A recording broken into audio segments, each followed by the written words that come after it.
Mapisarema 100:4. Pindai pamasuwa ake muchivonga, napavazhe dzake muchirumbidza. Chimuvongai, murumbidze zita rake, nokuti Jehovha akanaka, ngoni dzake dziripo nokusingaperi, nokutendeka kwake kumarudzi namarudzi.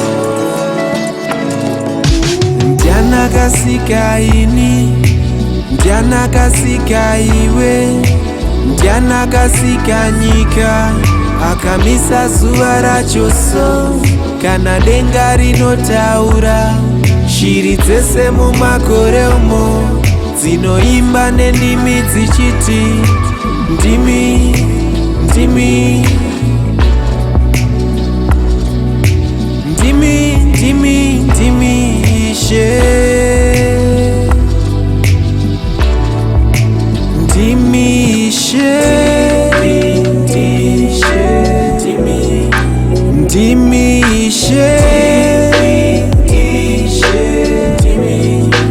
ndimi Ishe, ndimi Ishe, ndimi Ishe, ndimi munotipa nguva yekutenda, ndimi munotipa mweya wekufema, ndimi munotipa nguva yekutenda, ndimi munotipa mweya wekufema. Ndianakatipa rudo, kutoimba kudai pamwe dai ndisipo, wangu upenyu neichi chipo, ndinopa kwamuri neiyi nziyo. Ndiananochengeta, ndiananotarisa, kurara kudai ndongomuka zviripo. Ndimi, ndimi, ndimi, ndimi Ishe, ndimi Ishe, ndimi Ishe, ndimi Ishe,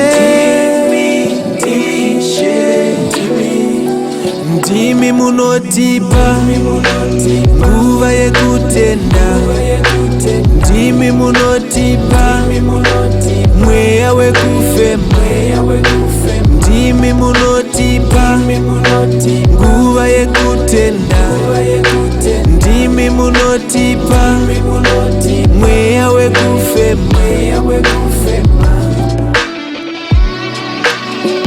You are worthy, Lord.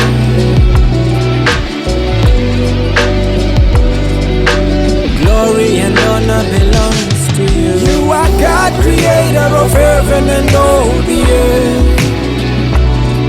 You are worthy of all the worship and all the praise. As I bow before the throne of grace, I worship you for your marvelous ways. I worship you, worship you, worship you for your marvelous ways.